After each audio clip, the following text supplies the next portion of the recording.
Welcome to KPI Fireside. Our mission is simple: to improve companies and to improve careers through continuous improvement. In every episode, we explore the spark, the moment, the mindset, or the method that ignites real change. Whether you're just starting out or leveling up, you'll find the insights and inspiration to fuel your next improvement. Welcome back to KPI Fireside. I'm your host, Keith Norris. Our guest today is Dr. Gwendolyn Galsworth. Gwen is a leading hands-on expert in visual thinking, visual operational conversions, and visual management and leadership. She's the author of 7 books. She's a Shingo faculty fellow and lifetime Shingo Academy member.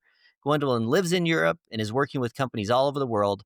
When she's not with a client or writing, she can be found hiking. Gwen, welcome back. It's so great to have you back again. Excited for our conversation today. Thank you. Me too. Thanks. Wonderful. And where are you located at today? Today I am still in Ireland. It's only been a few weeks since I last saw you. And I don't know, it's raining today. Last time it was sunny. So this is Ireland. Well, you haven't picked up the Irish accent yet. Yeah. And nor do I understand it. I watch a bunch of cycling races with a guy named Sean Kelly from Ireland, and I love hearing his accent, especially the All way he music. says 33rd. Was that an Irish accent? No, that was not an Irish accent. It sounds like turty turd when he says 33rd. Yes, that's right. Your T's are D's. Yeah. Well, we're going to have a great conversation today. We're going to get into topics like Obeya primarily. But before we get in, we always like to talk to our guest about the spark. And I'm curious if you could share with us maybe a moment that you recall from your early beginnings when you were first inspired or the spark was established for you in this visuality area. I have only one spark that got me started, and it was like the big boom. Or the Big Bang, it just kept on going. It just kept me going. I mean, it triggered me, it ignited me. And I told that the last time. It was But if like you the want, Big Bang. it was like the Big Bang, honestly. Just It's just something. There's a poem by Pablo Neruda. He says, crap. Something ignited in my soul, fever or unremembered wings. And I went my own way deciphering that burning fire. And that's what it was for me. Something ignited in my soul, fever or unremembered.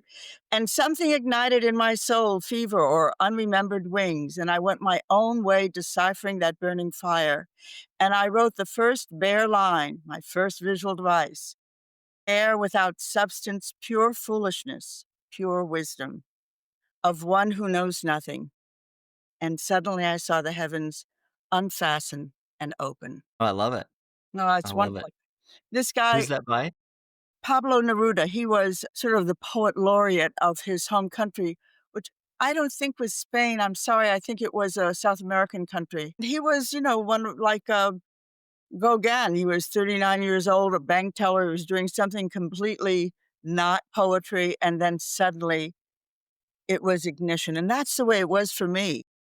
I mean, I was about your age, maybe a little younger, when I discovered visuality on the floor of that production system. Just a teenager, right? That's right. Yes, I'm your child. But that's the way it is. That's the way it is. I mean, it's called a calling, but the calling is something is calling you and you respond. You don't even know you're responding. You just say yes. And all of a sudden, it's taken you. I mean, I consider it very lucky because I'm fundamentally an ambivalent person. It's one of the reasons why I can research methodologies and why I can discover new ways. It's because I'm curious about why did that happen? So there's a lot of ambivalence in me. And the fact that that was decided for me was a gift of the highest order. I'm very grateful. I hope it happens to everyone. I think that's such a, we've all been around these people that are mission driven, that have found their purpose, their meaning. And, for anybody that it's not clear, tell us how would you describe what your mission is? This really what you've made your life's work. Describe it for us. Well, it may surprise you. I don't think we've ever had this conversation, Keith. First, it was to discover the world of visuality. And then visuality began to teach me about these higher dimensions, these higher truths or higher purposes. First, I just wanted to help people with their fuss. I wanted to stop failing at fuss, and I found the way out of that.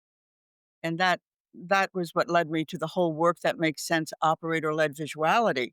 I turned it over to the operators. I taught the operators really interesting things. They were like engineering principles about how to think about their workplace and how to think about information and how to discover the missing information, how to discover what wasn't there that was causing their struggle. That's that whole discussion about motion. Motion is the footprint of information deficits. That's 15 years of my life discovering that. And then when I got that in place, and that was purposeful enough, and it was so exciting. I think we're going to be talking about discovery today. I hope we do. I know we're going to get on to Obeya, and I want it to be within the same frame, so it's appropriate that we begin in this way. But when I had guaranteed success with that, I knew the methodology, I knew the framework, I knew what the infrastructure had to be. I did it enough times with my clients to say, "This is a reliable methodology."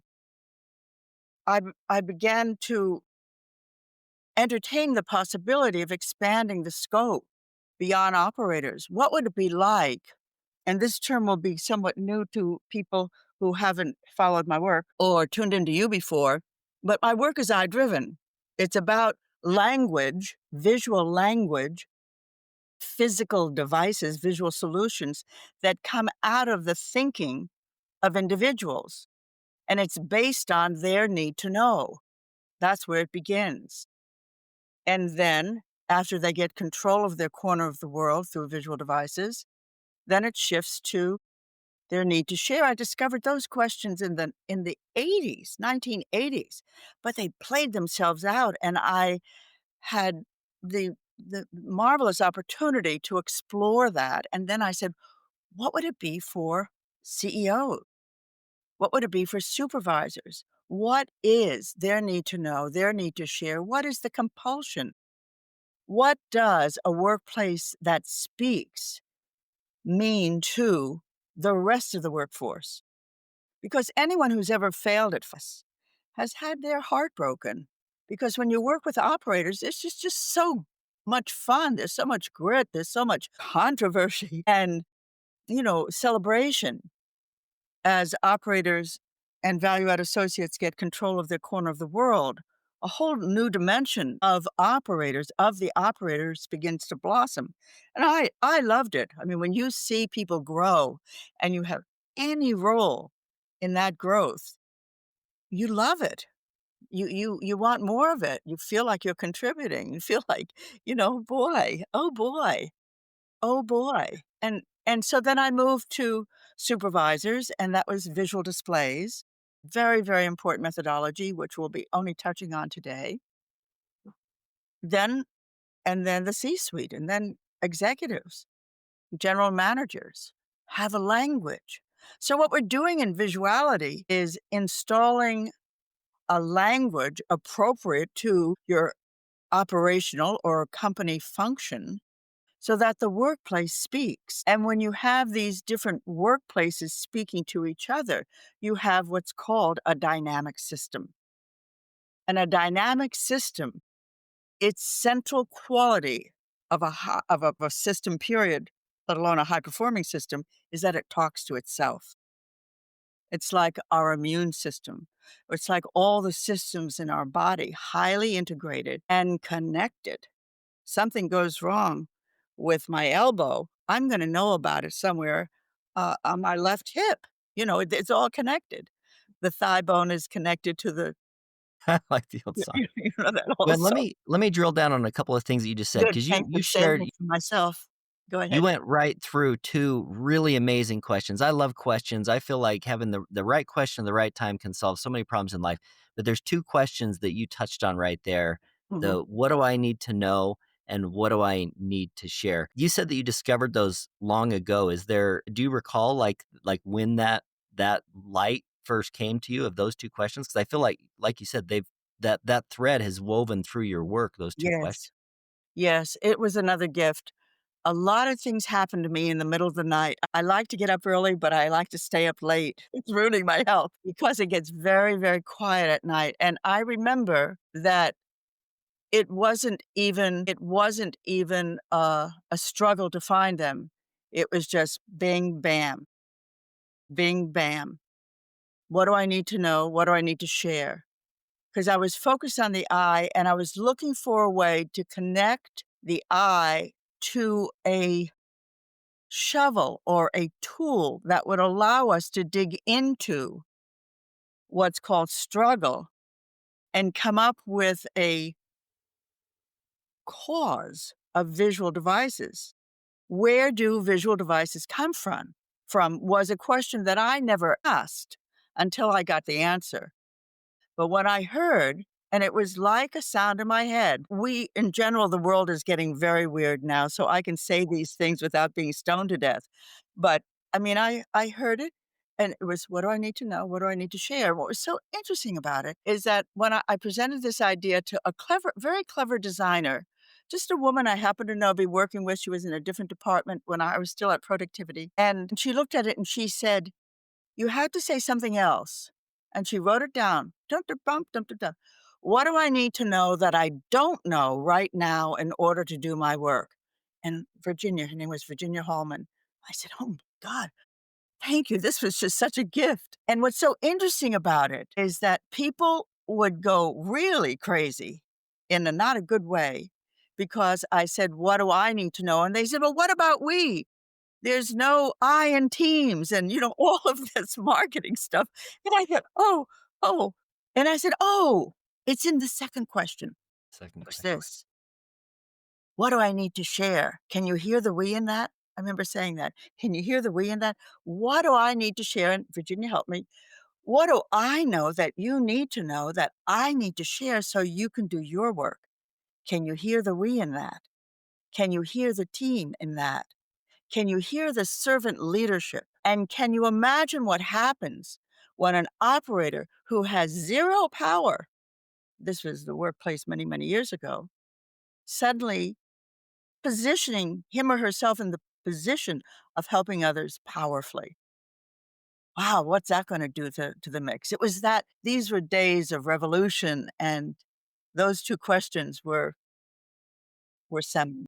I love those two questions. And for anybody who's looking for just something useful that you can get out of this podcast in just even in a few seconds, those two questions, I heard those from one of your podcasts and I use those all the time. They're part of my Bible as a manager because they can be so insightful.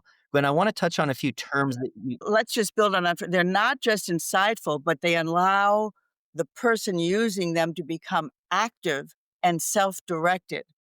So if I am given the assignment, either, for example, what do you need to know? You can do that in a group. But when you leave the room, I want you to here's a memo pad. I want you to keep track of the other things you need to know that you're going to discover when you go back to work today. You do that with supervisors. They'll have a list as long as their arm and their leg. Supervisors are tremendously benefited by visuality. They are the overlooked middle of our organization. They're the glue, and they so Gwen, deserve. I want to, because folks listen to this podcast or have different levels of familiarity with all of these terms. I like to try to make sure we get some definitions when we use a term that's maybe a little unfamiliar. So I want to ask you about the first one. You used the term "I driven" that I think could, somebody could think that that's EYE or the letter I. Tell us what "I driven" means for Gwen. Yes.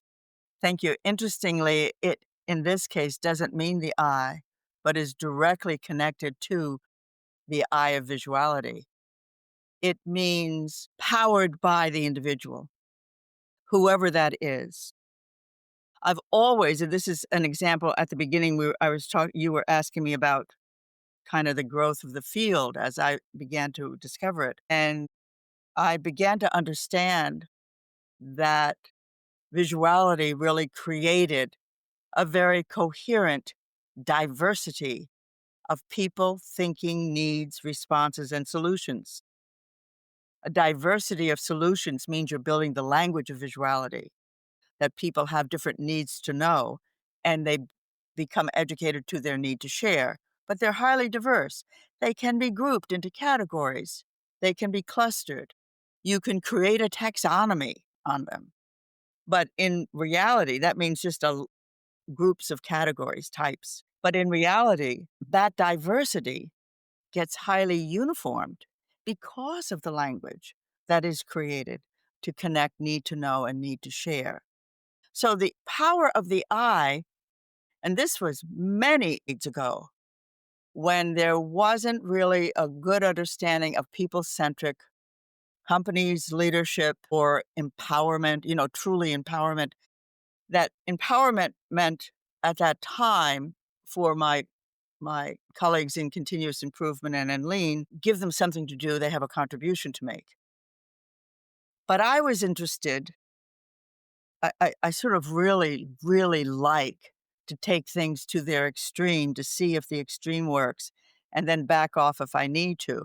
But I wanted to know what would happen if I left operators alone and just informed them, educated them to the possibilities, and then entice them, seduce them with really cool visual devices that other operators had developed. And what I saw was the room got very quiet when I put interesting devices up, so much so that I used to, during the break, run to somebody who was a colleague and say, "Am I bombing? There's nobody saying anything." And they said, "No, it's because they're not in the room, they're on the screen, they're with you, figuring out what those devices are." Because I say, What do you think's going on here?"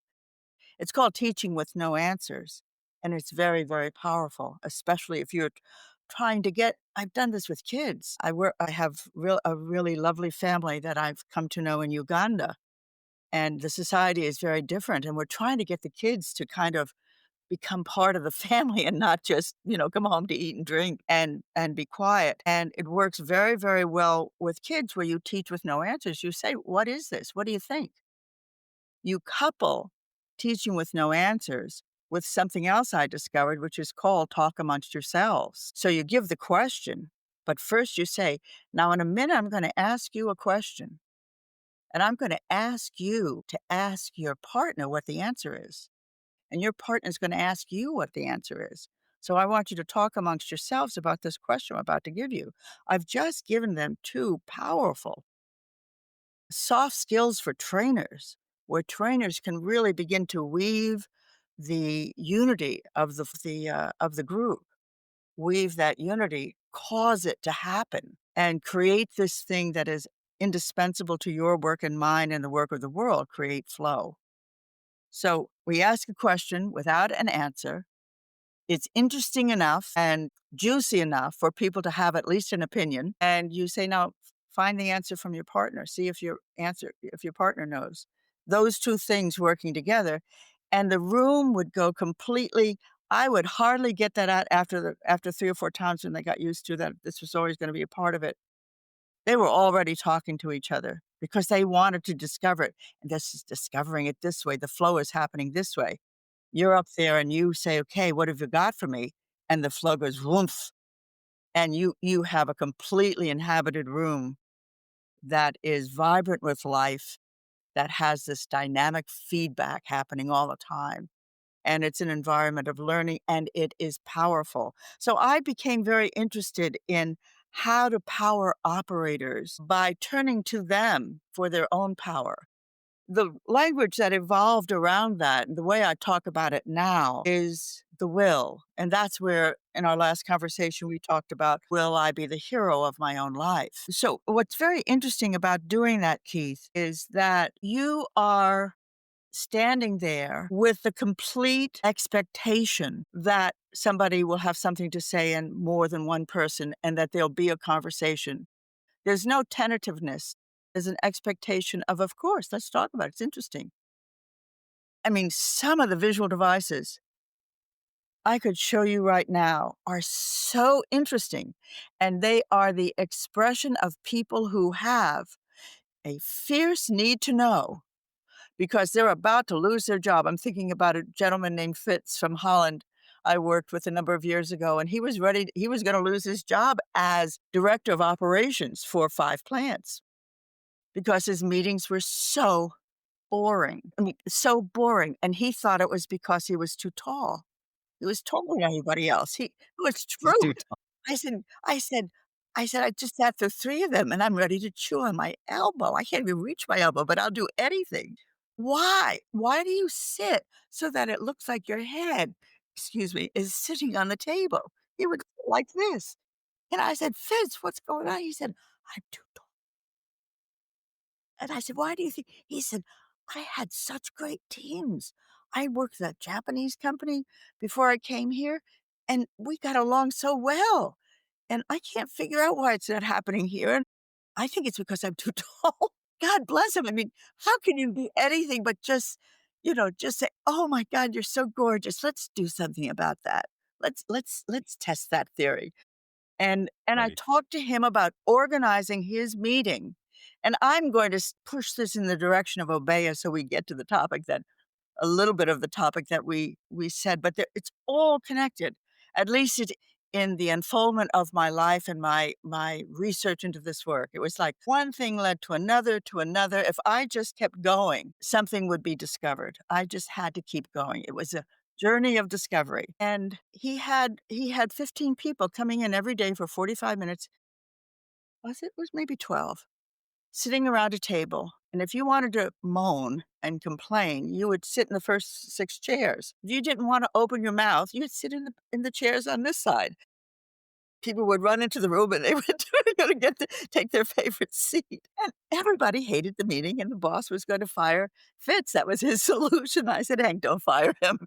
We're gonna do visual displays." And he created a visual displays that was so extraordinary. I coached him, it's true, but he took it to the next level, and it completely changed his job, his identity, his effectiveness, and it proved to me that visuality is about creating a language that is I-driven. I want to say to the people who are listening and who are hearing anarchy, anarchy, out of control, you do this on a pilot cycle basis. You do it with small designed groups. And then you do another cycle and another cycle and another cycle. You're not converting your plant all at once. First of all, the plant couldn't absorb that much improvement. And secondly, you couldn't keep track of it. So don't worry about, we're not talking about deployment now, but be assured that the deployment matches the robustness of the change content. It's appropriate. It's not out of control. There's nothing worse for a consultant, an outside consultant like me, than something going off the rails. We are responsible for your outcomes, and we are responsible for teaching you how to replicate that. So, but what it said to me was another dimension was exerting itself, which is people have to find a way to structure their complaints about what's going on, and almost 99% of the complaints that we find in the early stages of every company on its journey to operational excellence is information deficits, missing information. I don't know this, I can't get that. What's the status? What's the problem? What's the defect? What's the all of this information? It's this huge company, it's this huge amalgam of information. And where there's a deficit, there's a hole, and it can suck the life out of the company. So that's to answer the very first question that you asked about. Tell us about the work, your work. What's it mean? It means taking the struggle out of work, out of the department, out of the individual's 8-hour, 10-hour, 12-hour shift so that they can flow and do something else with their incredible resources than fight. Fight either against information deficits or fight against somebody who has the information they want and won't give it, can't give it, is on vacation. All of this meaningless struggle that eats our heart out. I didn't know that where it began. Luckily, I was brought by the nose bit by bit and discovered these things. It would have gone past me if you said that this was what it was about. And I'm going to go one level higher. What it's about, which I discovered about 15 years ago, it's about shifting people's identity. It's about taking the stress off of them sufficiently to give them margin for this internal resource simply to grow. We cannot grow under pressure.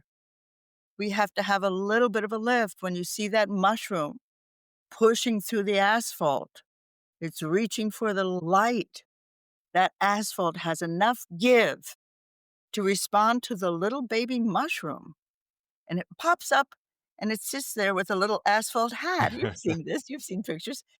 I mean, this is what life is about. What would it be like to give if visuality actually reduced the stress sufficiently to give people a chance to grow into next, whoever they are next? I've seen. So it can be said that the Inuit people have 200 different words for precipitation, from snow to sleet to hail to rain to mist, all these different things. Visuality for some people might just be precipitation. Could you put some language to some of these different elements of visuality so that we can build some language with you? Yes, yes, yes, of course. And before I do, let me congratulate you and call out that you are saying the names of things matter. And this is more true in my life than I ever imagined it would be, but it is the name of the game for me. I have to be able to name it if it is if I'm going to teach it, I have to name it. So, one of the mentors, when I've talked about processes, like processes can always be broken down and sometimes infinitely. If there are just some if we were to take visuality and just break it down into its 3 or its 5 biggest chunks, how many chunks are there in your vocabulary? And could you at least name a few of them? I don't know how long that list is, but Well, give us a few to just orient that these are different things. all right. So visual devices and visual solutions are pretty much the same thing. Visual controls are not the same. People use those three words interchangeably. Two of them are alike, one of them is not. A visual device is a generic term, a visual solution. It doesn't talk about the power of the device, of the solution. It just says it is a device. It's like saying this is a glass. And I've got another thing over there that's a glass, another glass, and then there's something called a cup. Cup has a handle on it. Okay? So as soon as you mention visual controls, you are talking about controlling the behavior of the person who's going to use that device, that controlling device. So a visual control is a visual device that is powerful in controlling the behavior of the user. For example, I'll go through the 4 power levels. It'll make it easy. I won't be able to illustrate it because I don't have the props with me, but I'll give it a try. This could be said to be a visual indicator. It just tells you something. It just tells you. Okay. It's a visual indicator. It's two-dimensional visual indicator. Here's my business card. Two-dimensional. It tells you something. It has no power to make me do anything, even if it says stop, danger, children playing. It can't stop me. I might increase the power of that stop, danger, children playing by putting a flashing light. The flashing light adds power to the visual indicator because it draws our attention.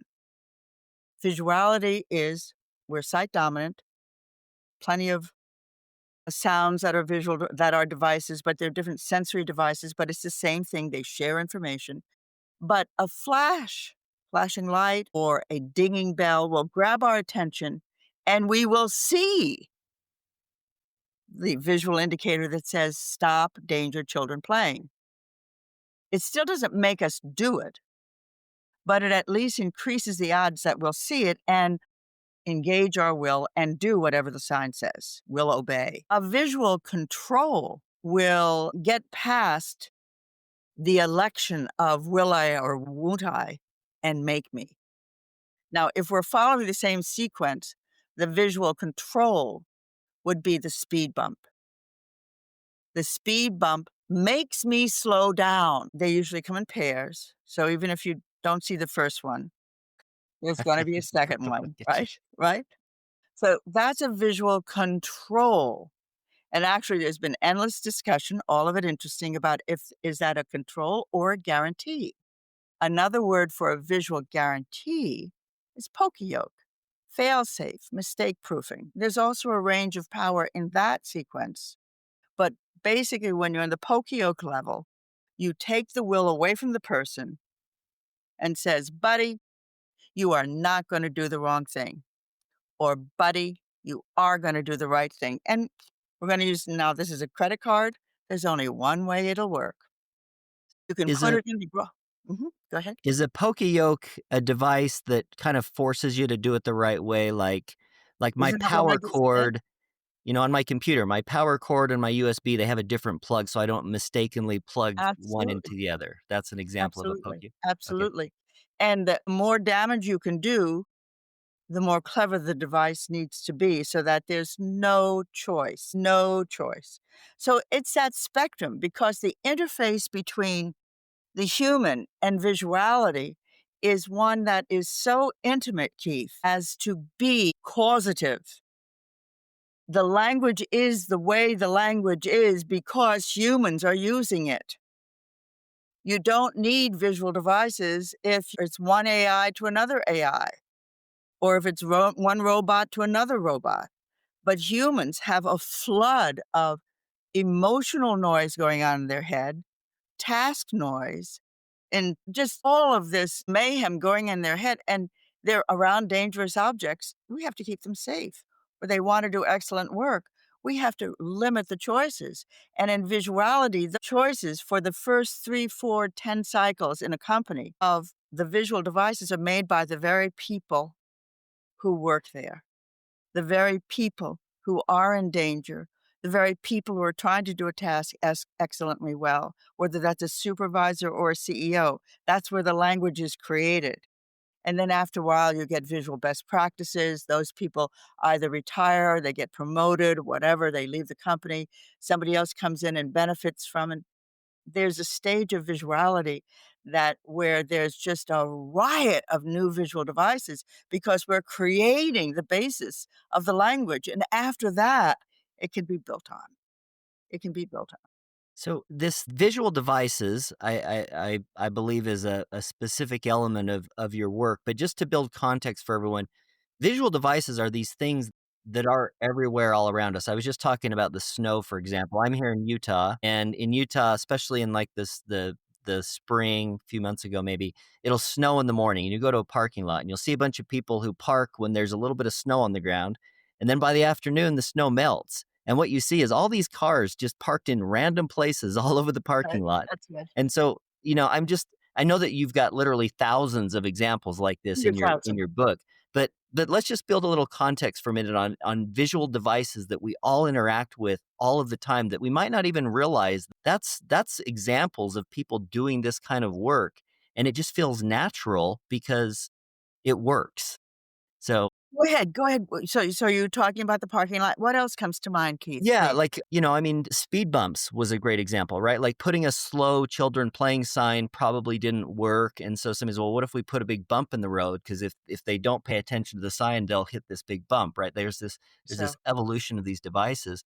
that's exactly. I was at an airport recently and I'm looking out the window while I'm waiting for my plane and I see all these like lines, on the ground. And I don't think that I'd ever really paid that much attention to those until I saw a picture of one of them. I think it was in your book where you realize like, oh, that's all those little lines right there. Those are for different sized airplanes. So when they pull in, Those are language. Those are words. That's the vocabulary of the visual language. Those are the devices. You're exactly right. Exactly.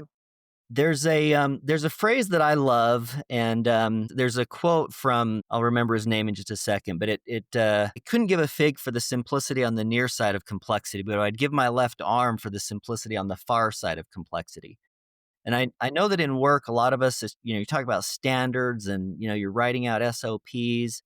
And I was just having a conversation with someone where, like, there's this complexity that you go through when you're writing things out. But on the far side of that complexity, you make things simpler and more useful. And I think that's where this visuality works. When you get something just right, it takes the place of all of these words and all of these instructions.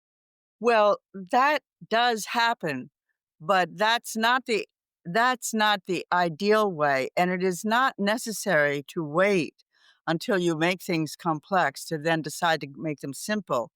Visuality runs on a track can start at the same moment as your documentation. It can visuality, for example, if you're documenting your standards, you can, as you focus on a standard, say, we're going to document this standard, but let's find at least 7 visual devices that will make that standard live in the work process itself. Let's create visual devices while we're creating the standard. So it doesn't have to be sequential, it can be in parallel. And I'm amazed. I do some work with TWI and the TWI consultants, but TWI is a completely brilliant intervention, very, very productive, very rich. But when it's all over, they come to me and say, "Hey, is there a way to make this standard visual?" Well, yeah. Yeah, there is, and in fact, why not do it? So, there is a little, wrong-headedness about how these improvement tools have to be chosen exclusively, but in fact, a lot of them fit very neatly together. Visual and lean work very, very well together, for example. So, yes, you are right, but the complexity comes it's a different conversation. The corollary to that is which is for pilots, engineers of the sky, so that they do the right thing, and so they can find their plane, so they can dock their plane, so that they don't bump into another plane, so that when one plane is moving out and it's going onto a runway, it sees this double line followed by a dash line and knows when it sees the double line first that it cannot enter that runway until it gets permission. If it's reversed and the dotted line is the first thing I see as a pilot, I can just sail right through and I can keep flowing because this runway will not be a location of an accident. I'm free to go. So that same complexity of instruction that it's built into the runway can be built into the living landscape of a manufacturing company, most in particular, but also in pharmaceutical, also in different ways in offices, not exactly like that. But that same kind of clarity through borders, not through lines. Lines don't function. Lines are an arithmetic element. They do not function. We call them borders. Through borders. And I'll just say this for the benefit of anybody who wants to look at my book, Work That Makes Sense, which is down here. Wonderful book about operator-led visuality. There aren't 2 types of borders, framing borders and aisle borders. There are 18 types of borders. 18. They were discovered by the operators that I've met and taught over the last many, many, many, many, many, many years. They came up with borders that function with them that have never been seen on the planet before. So that's what I mean by developing the language. They're all visual devices, but the language, you have slanty borders, you have double function borders, you have dashed borders, you have person width borders, which allow you to both have the boundary function, but also an aisle that's wide enough for you to walk between the piles of WIP. Fabulous languaging, really on the level of exquisite language by operators, also by supervisors, what I was talking about before. So the language is there, it's a natural fit. Go ahead now. So I wanna ask you about some of the problems that I'll just say anybody listening to this, they might be facing it at home or at work, and the answer to that problem might be something to do with this visuality, and we'll kind of land towards this thing called Obeya. But I am curious, like, because there's all sorts of problems that happen. Like you shared, like, what do I need to know? What do I need to share? Where is my blank? All of these are examples of problems. deaths, fatalities, like things go wrong in the world, and perhaps visual devices could be answers to that. So, can you give us like a list of maybe if you're having one of these kind of problems, visuality might be your solution? I could, but whether or not people would see them as a logical extension of which would be a visual solution, I'd rather approach it in a somewhat different way.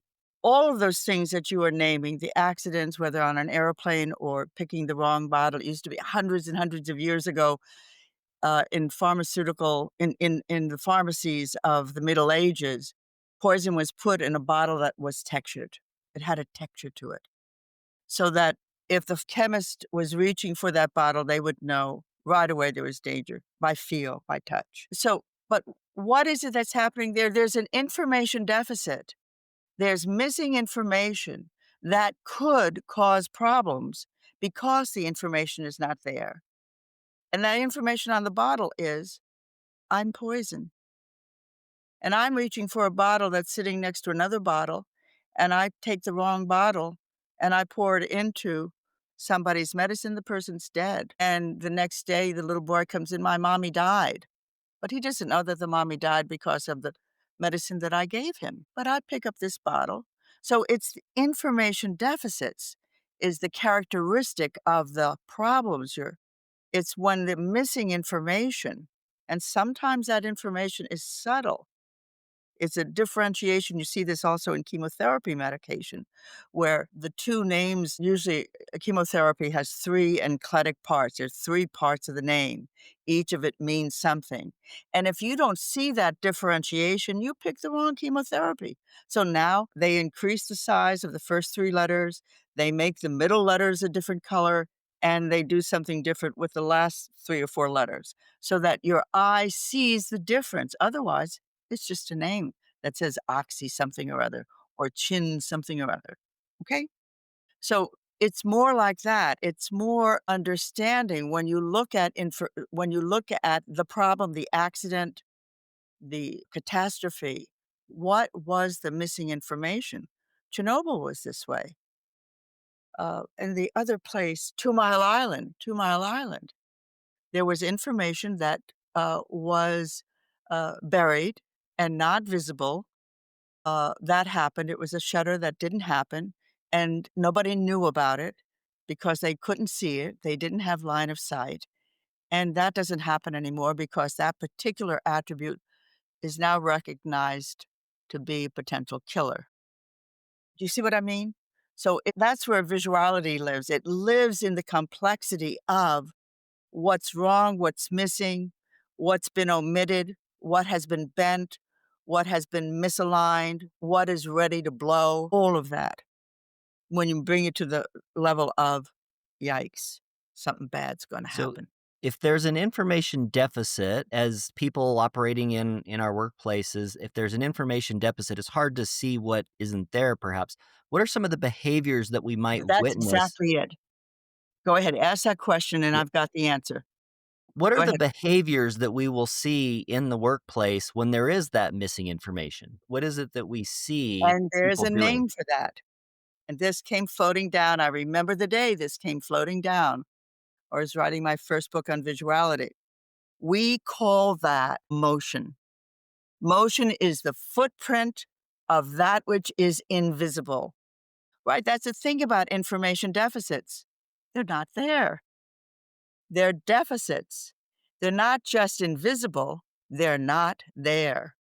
Okay, so it's missing information. The only way, well, I won't say the only way, we become scientists of motion. We become scientists that find the footprint of the missing information, that find the motion. And it's easy to do if you're, we have terms of art. One of the terms of art is your value field. We use that a lot with we use it a lot with operators, but also supervisors and CEOs. And it's where do you Define add, value field. Yeah, define value field where for do us. you add value? I add value with this microscope when I'm sitting at this desk. This desk is my value field. So if I'm a drill press operator, it's while I'm at my drill press. If I'm a writer, it's while I'm punching in my the keys in For the most part, yeah. Well, when you get into the arts, it gets a little bit wiggly because there's not an information deficit. There's a whole realm of the imagination and yeah. blah blah blah. But if you use your computer, you got to be near your computer. I can't write without one. I can't do it longhand. I can take notes. So yeah, that's right. But it's the motion that is the footprint of the information deficits, and that is what we teach. When a plant wants to become self-sufficient in visuality, so it can grow its own language and it can keep going and go through iterations and refine that language and create best practices, best visual practices, that plant becomes an army of scientists who are looking for their motion. And people then become self-generative. They can, while they're doing their work, do self-detect, self-correct, notice where they almost made a mistake, and realize that somebody else might make it and see that it was because of an information deficit. When it gets to be more advanced, people then anticipate where the deficits could happen, where the mistake could happen, and you get a very, very smart workforce. You get a workforce that thinks. But people can't think if you don't give them the equipment, the names of things, and the orientation. If I ask people to create a language of visual devices right now, they would probably be able to keep going for 3 or 4 days, or maybe for another month if they use need to know, need to share, because that's a great help. If I don't teach them about motion, they won't be able to dig in because they won't be able to go further. They won't know how to correct themselves because they won't know what to look for that is almost a mistake. You see, that's what drives, and that's what drives visuality, the understanding of motion.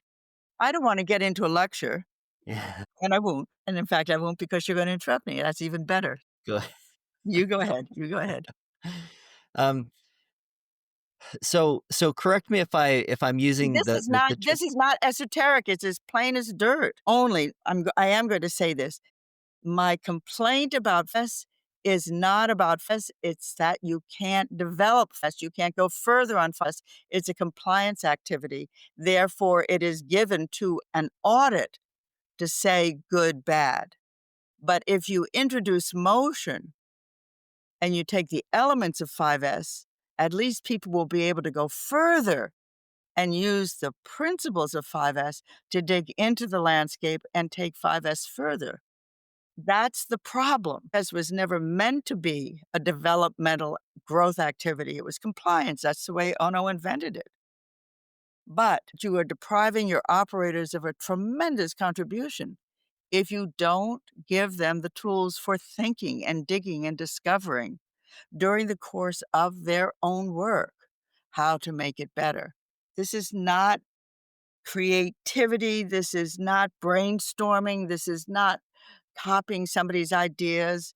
You can do all of those things. But when you want to go further on your own and you are not equipped to do it, you can't do it.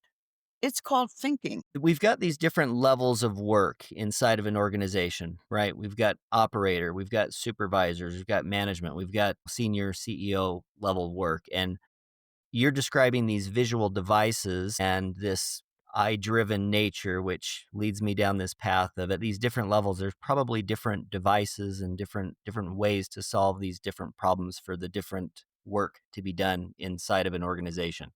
I know that you're doing some work with Obeya currently.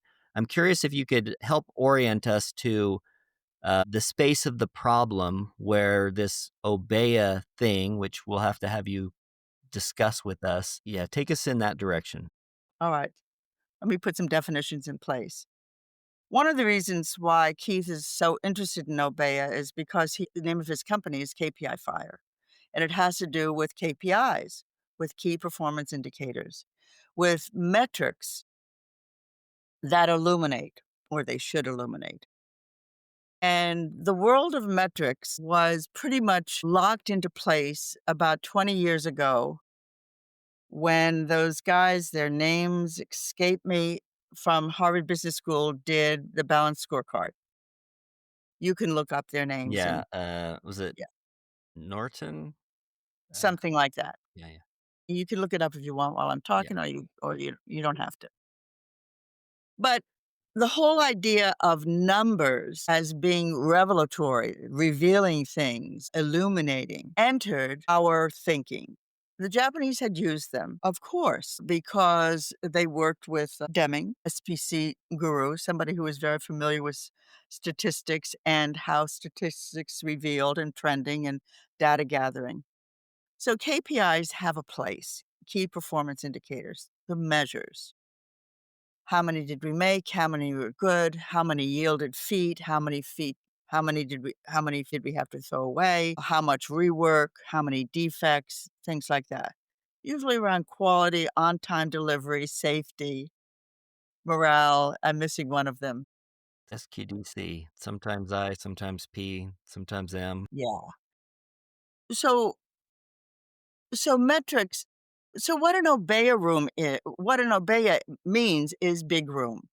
The Japanese, and I took my first study mission over in '84, that's 1984. The Japanese were using metrics from the very beginning. Around 1990, they did a particular project, the Prius, and it was the first time that the metrics were actually put into a room by intention. They were always on the walls. But people claim that the Obeya began with the Prius in the '90s because they were on a hot deadline and they really needed all the information around them. So you can think of the four walls, and you can think that the walls are in sections, maybe around safety, quality. Here we are again, on-time delivery. Can you look those up so that we get Sa Safety, their quality, delivery, cost? cost? That's right. Cost, yeah. But there's others, there's Yeah, morale. inventory, Well, people, like, I don't know, the okay. So morale, people morale. yeah. Yeah. Alright. The Obeya room, it's interesting to me. I recently moved to Europe. I was living in the United States, and about 4 years ago, I moved to Europe, did some work in Warsaw with a consulting company, teaching them my work, and then now have moved to English-speaking countries, to the western part of Europe, and working with some consulting companies here, and working with some Obeya-interested companies also. But Obeya is much more there's much more interest in Obeya here in Europe than in the United States. And I've have a chance now. I'm involved with a couple of companies that want to do Obeya and want to be trained in it. My orientation about Obeya, about creating a room that centralizes, co-locates many of the metrics, maybe for project management, but maybe for the running of an entire plant, maybe for strategic decision making, maybe for tactical decision making. These are all different Obeya rooms, depending on the group that's there and what their purpose is, has some, for me, exact corollaries to all of my work in visuality. It has to do with the effectiveness with which the numbers are encountered. What do you do with those numbers besides look at them and say, "Oh, this went up, and this went down, and now this went up, and now this one went down?" Something beyond just monitoring the levels. So when I think about Obeya, I think about it as a visual format, and I know that I need to enter that room with the intention of not just seeing, but discovering